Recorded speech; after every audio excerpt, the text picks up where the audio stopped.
Hi everyone, this is Hillary Ellers from Lightworks Studio. So we are picking back up on our lessons about Devas. And let's go back to the idea that the earth is a big melting pot and that there are all kinds of different beings here.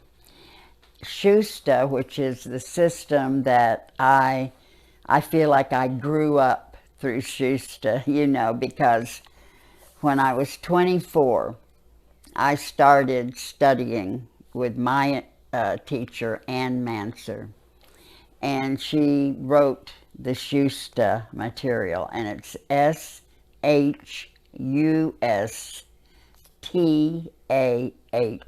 Shusta. So it's my grounding is in Shusta and a lot of the philosophies of Shusta. Uh, so Anne Manser in particular wrote a lot about this topic of the evolutions. And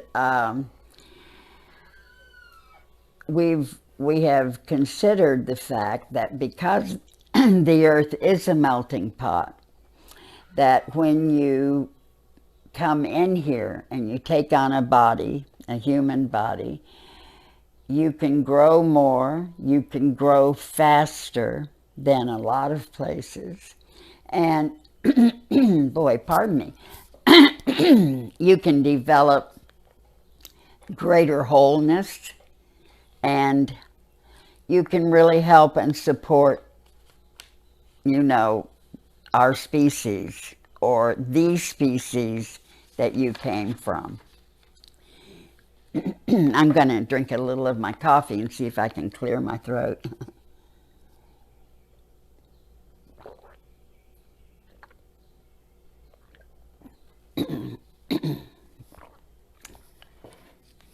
So, let's look at the teachings regarding the different kinds of beings who come into the earth that are spatial. And where do they come from? Now, let me say this. This teaching I will share with you was taught to me from Ann Manser, my teacher. And yet I hear of beings from other places who are here, space beings, and I believe that too. So even though the places I'm going to talk about perhaps are some of the major places that space beings come from, it's very possible that there are other places as well. So this is the teaching that most of the beings who incarnate here are from either and these are constellations. They are either from Canis Major, and you may hear something about Sirius, the planet of, well, it's a star really, Sirius. And it's said to be the brightest star in the heavens. And that there are many, many teachings that the beings from Sirius came here bringing a blueprint for the earth. And they actually helped to build, our solar system and the earth planet.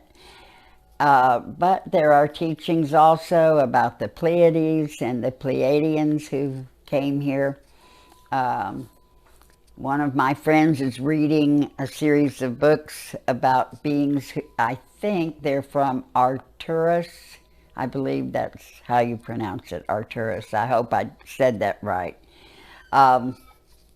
So there are, I think, lots and lots of connections here, but So Canis Major, and that's where Sirius is located. Canis Minor, and that's the dog stars.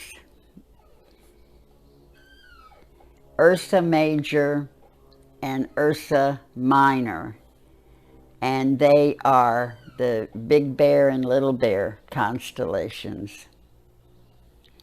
Orion, the Pleiades, and then the Earth system. And because we're on the Earth, it's hard to know everything that is included in our system, but I think it may be more than our sun and our solar group, because most constellations have any number of stars. So we may be, as seen from different places in space, in, you know, a group organized here or a group that's seen to be organized over here. So constellation is all from the physical location and perspective of viewers, if that makes sense. Let's think of it this way. The ETs create the blueprint. The Devas build the form, and the humans inhabit the form. So the ETs create the blueprint, the Devas build the form, and the humans inhabit the form. It is said in the teachings, the wisdom teachings, that to incarnate on any planet in our solar system, beings from outside our solar system must come into the Earth first. So, in other words, the Earth is seen as the entry point to our entire solar group. It's the door. You might think of it as the door to our solar group. And that would add, pardon me, boy, having trouble today. That would add to the variety of beings here, that this is an entry point for our whole solar system. Let's look at Devas and humans in terms of how Devas build levels of consciousness and how humans build levels of consciousness. And when I talk about this, I'm going to be referring to what I call the original humans, the humans that come up through the Earth system. All right, now humans come in first when they're being physical. The first touch-in with physicalness is through the mineral kingdom. We were studying that already. The equivalent of that, or what aligns with that as the Devic experience, is that Devas, now they don't become physical, so they're not in the mineral kingdom, but they align with that mineral kingdom by becoming what are called elementals. And the elementals are associated with the forces of air, fire, earth, and water. And so the air elementals are the fairies.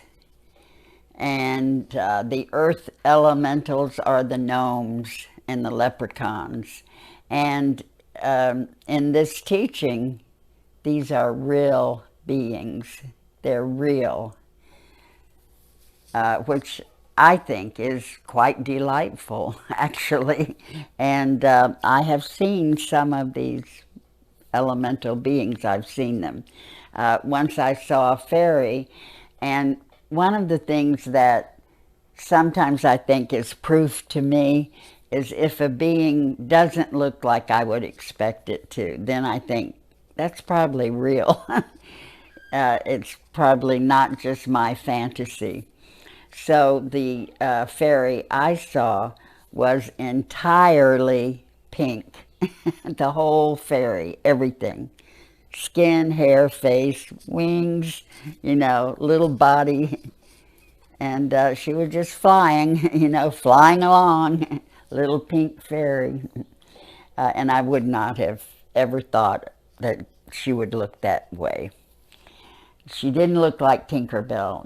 Tinkerbell's all skin color, everything. Then the next level for humans would be the plant kingdom. And what aligns with that from the Devas, the same level of experience, is the nature spirits. And they are the Devas that work beyond one element, and they work with the plant kingdom in particular. Then humans, the next level of development for a human would be the animal kingdom, and the equivalent of that would be the more developed nature spirits, the even larger nature spirits. And then finally, in the human kingdom, a being who has come up from the mineral, plant, and animal does become a human. In the Devic kingdom, the Devas who have been elementals, the younger nature spirits, the more developed nature spirits then become Devas. So Deva aligns with human. And then again, as we were learning in our last lesson, at that Devic level, the Deva can come into the human kingdom, and humans can go into the Devic kingdom if they choose to have that experience. I want to remind you that minerals are simply learning self-awareness through just an awareness of form of their bodies. That's it. They're not aware of feelings. They're not aware of thinking, although I feel they have intelligence of their own kind. Okay, so minerals, form. Then plants, form, and the etheric, which is sensation. Then animals, which is form, sensation, and emotion. And then humans, form, sensation, emotions, and intellect. And then in each kingdom, the more developed beings are crossing over and starting to learn about the work of the next kingdom. Like a more developed human is not just working on intellect, but also on spirituality. Now, the Devas of form are said, and I believe this, that they work with humans when we are in utero and we are forming a body, a physical body. As our physical body is forming, a Deva is working with us, helping us as that form of our physical body is built. And think of the incredible miracle of a body, because it holds within itself, well, it's very much like a seed. A seed holds within itself, and it is miraculous as well. It holds the patterning for the full-grown, mature tree, or the full-grown, mature flower. The seed holds that little bitty thing. in our bodies, our DNA holds the patterning for who we are, what we will become, and science is finding out more and more about how much of our DNA affects us and affects who we are, even how we act, even what our personalities are like. Very much is encapsulated in the patterning of our DNA. It's really amazing. I think that one of the most interesting fields is that whole field of human genetics, or genetics of anything. So now this is a philosophy that I don't know how many people hold, the one I'm going to talk about next, but some people do feel this, and I'm kind of, the jury is out on this one for me, but I don't discount it either, so I want to say that. Some people believe that as humans, our low selves, and this has to do with levels of like the high self, the middle self, and the low self, or you might think of it as the superconscious, the conscious mind, and the subconscious mind. All right, it is said that within that framework, a deva steps in and becomes the low self for a human. That they build the body and then they stay with that human and they become the subconscious. Or they are very, if they're not the subconscious, they are governing something about the workings of the subconscious. And I think there's something to this idea. Anne Manser had a very interesting experience as she was older. She was trying to finish her work before she died, and I guess she knew death was approaching. She could feel it or know it. And she had to type, because she wrote lessons. She wrote 66 lessons on color and consciousness. Then she wrote 66 lessons on the Kabbalah. And then she wrote 30, I think either 32 or 33 lessons on the evolutions, which we've been studying for a few times now. She was having a lot of trouble with her health. Really, really, like, was she going to make it to finish her work? And she somehow was advised from some of her inner teachers. This is what's interesting. She was advised from some of her inner teachers to request a different low self that would help her to be healthier. A low self that could be stronger in terms of her physical health. And she asked for that, and it was granted. And what was funny is the new low self that she got couldn't type. And it was like typing was what she had to do, you know, to write her work and finish her work. And she had to learn how to type over again after the new low self arrived.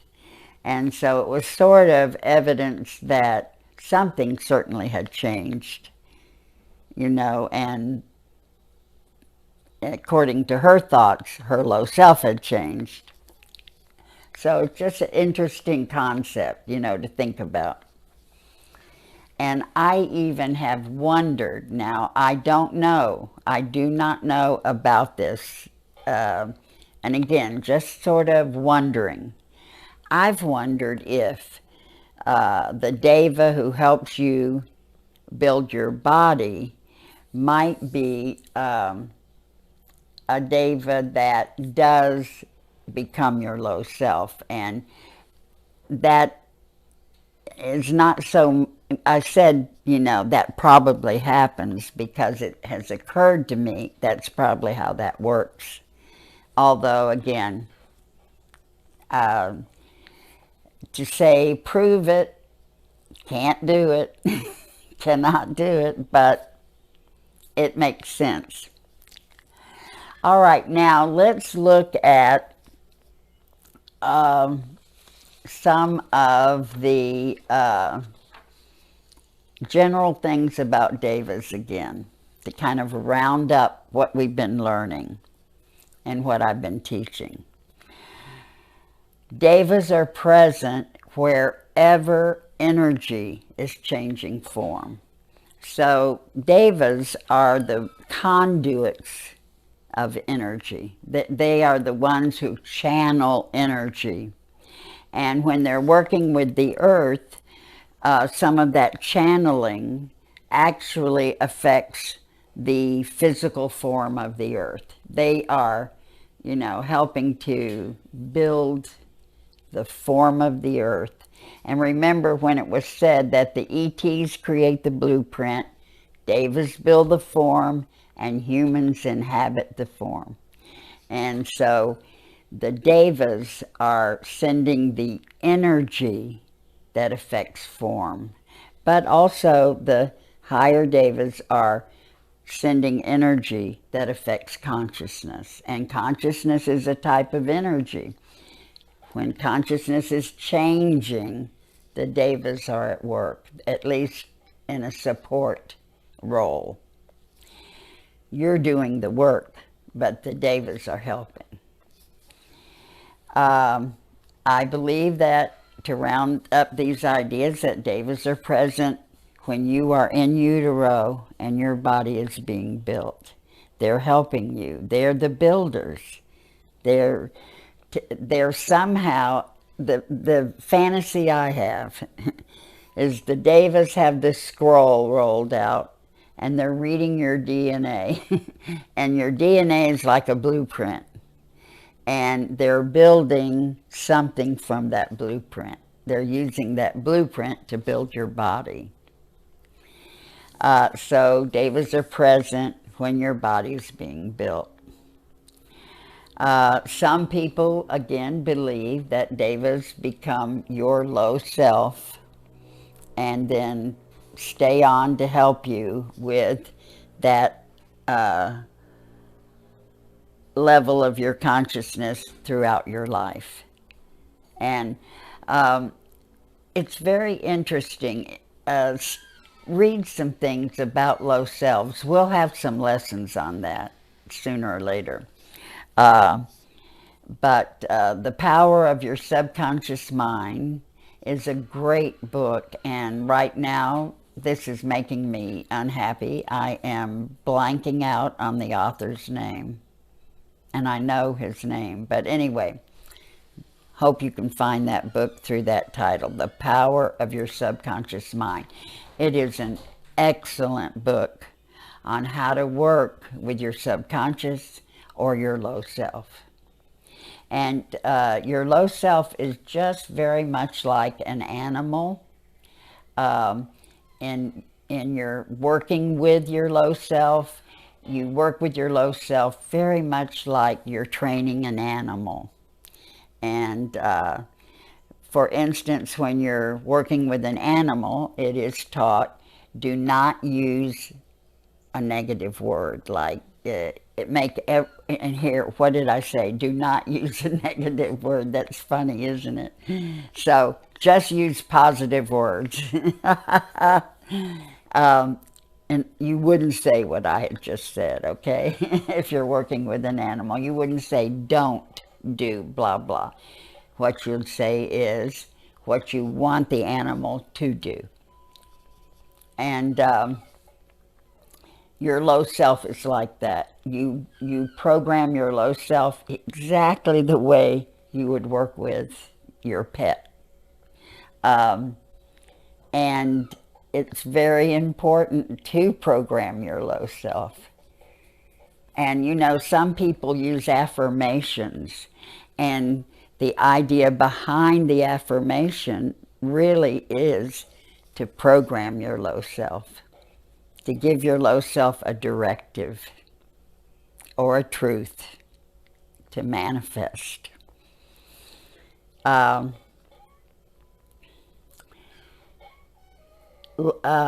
Devas are very, very sensitive, aware beings. There's a story that Anne Manser once lived in a house on a lake, and she used to see the Deva of the lake, and part of his body was above the lake, and part of his body was submerged in the lake. And he must have been quite large, this being.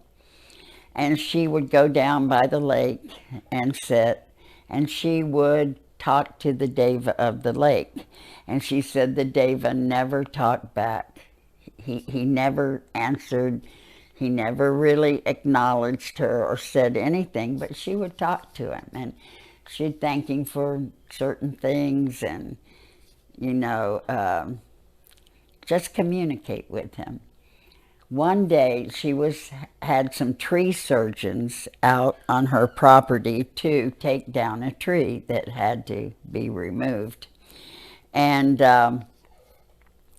so these tree surgeons did all the stuff they needed to do and measured whatever and made their calculations. And then they started cutting the tree down. And as they began to cut the tree down, it became apparent a big mistake had been made, because the tree started falling right toward her house. And it actually hit her house. Well, when the tree started falling, the Deva of the lake quickly placed its body between her house and the tree.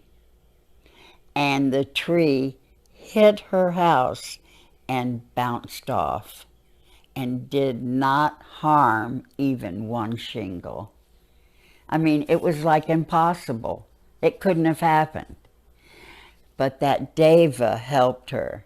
Even though the Deva had never communicated with her, there was a connection made, and the Deva helped her.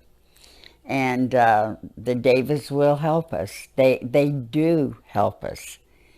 So open your consciousness as much as you can and be aware. And sometimes, even if you don't see the Devas, you can still talk to them. Like sometimes I don't see them, but I acknowledge them in nature. And I'll talk both to the tree and I'll talk to the Deva of the tree, the caretaker. So I hope you enjoy working with this information. I hope it's meaningful to you. And this is going to be the last lesson we have on the humans, the space beings, and the Devas. Thanks so much.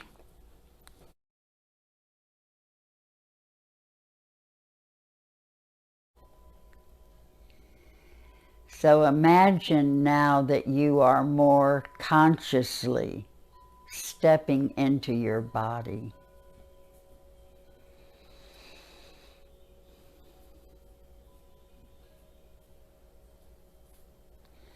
And this is your safe anchor.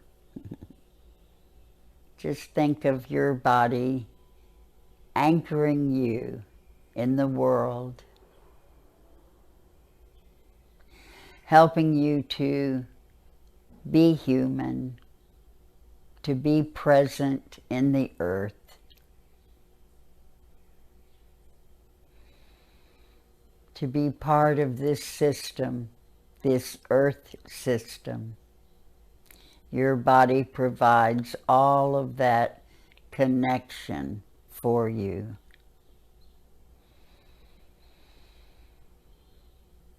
And as you step more consciously into your body, begin to feel yourself breathing. Just feel what it feels like to breathe.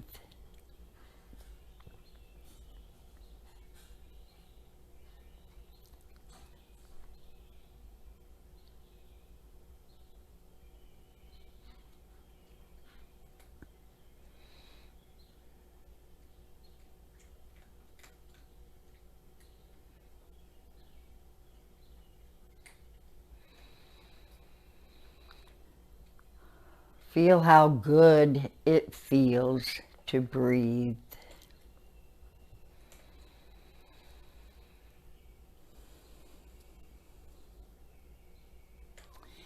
And know that your breath connects you to all things.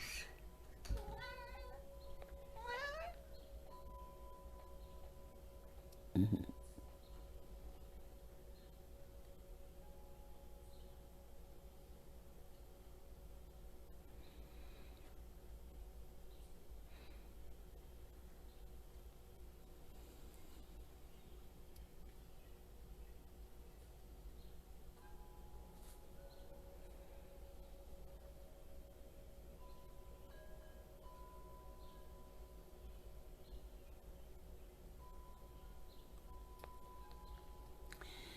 Every incoming breath is bringing a soothing wave of relaxation through your entire body.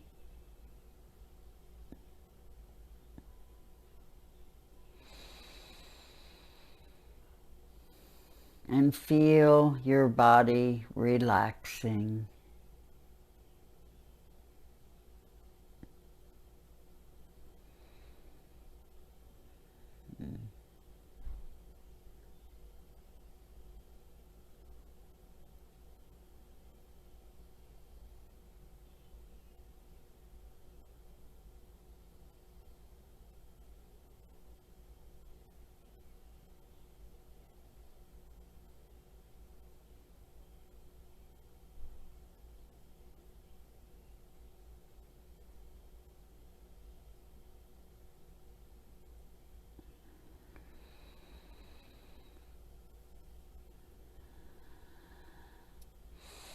Every incoming breath is bringing a deep, soothing wave of relaxation,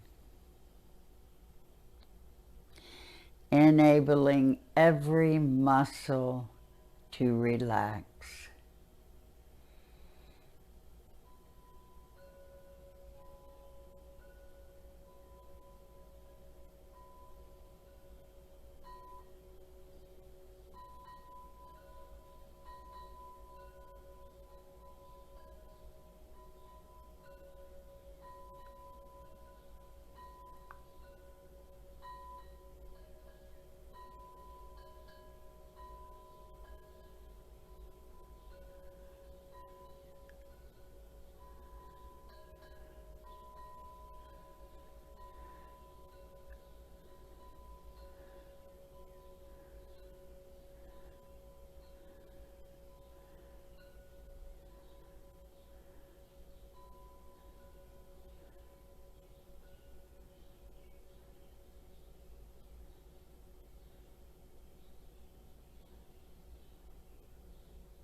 Every outgoing breath is carrying with it all of the tension and stress of the day, all out and away from you.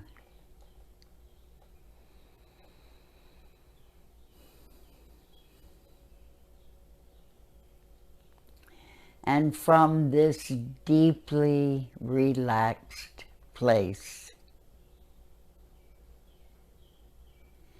you are aware of even more than usual.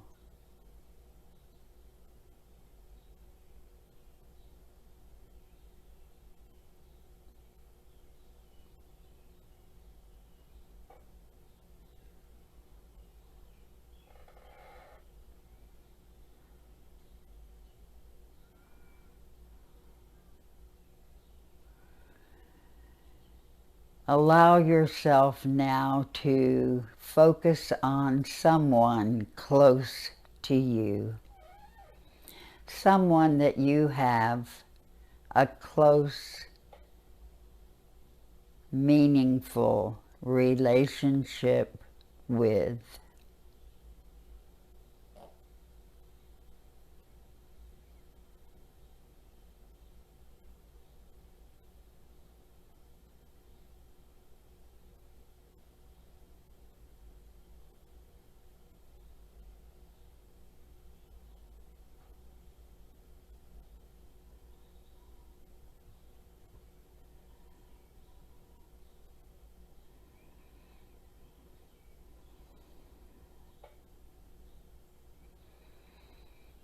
And begin to feel the very essence of their energy.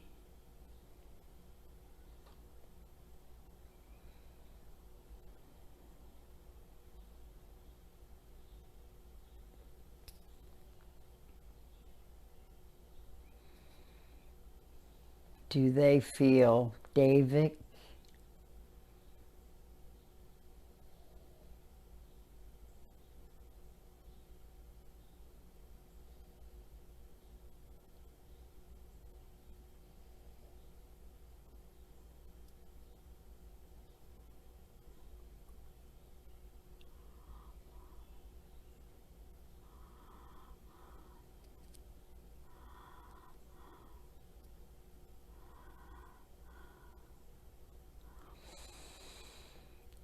Begin to understand more now about them.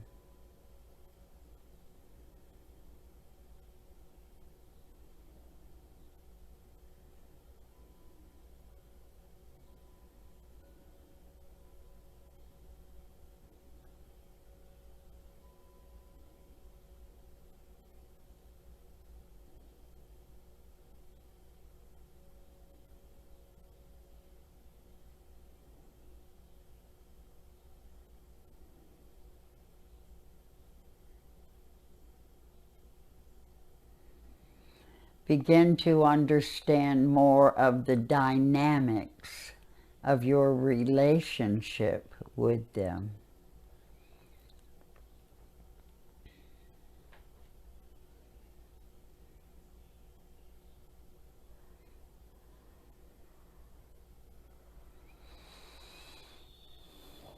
And in that understanding, hold greater empathy,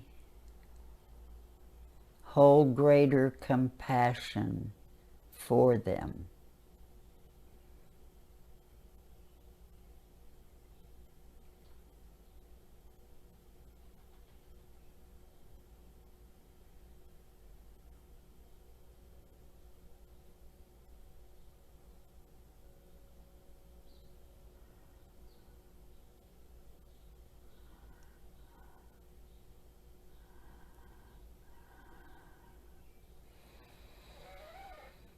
Give thanks now for all that you have been shown,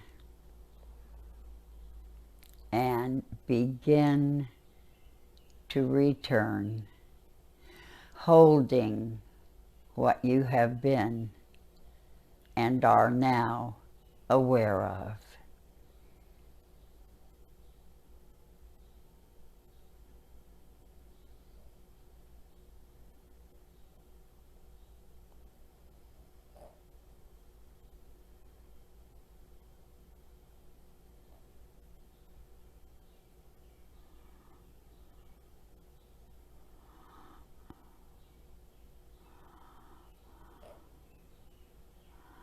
begin to return and find yourself safely anchored back in your physical body,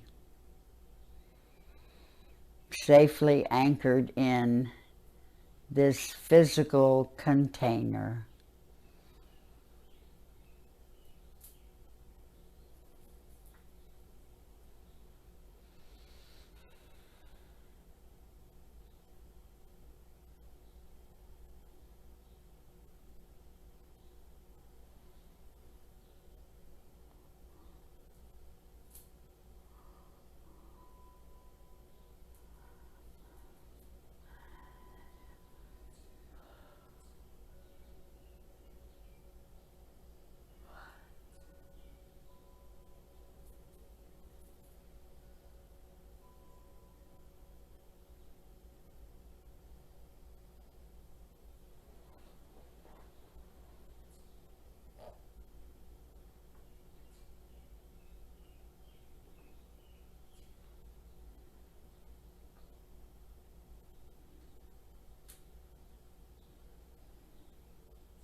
When you feel safely anchored in your body, let yourself stretch or yawn or rub your face, rub your hands together. And open your eyes. Oh.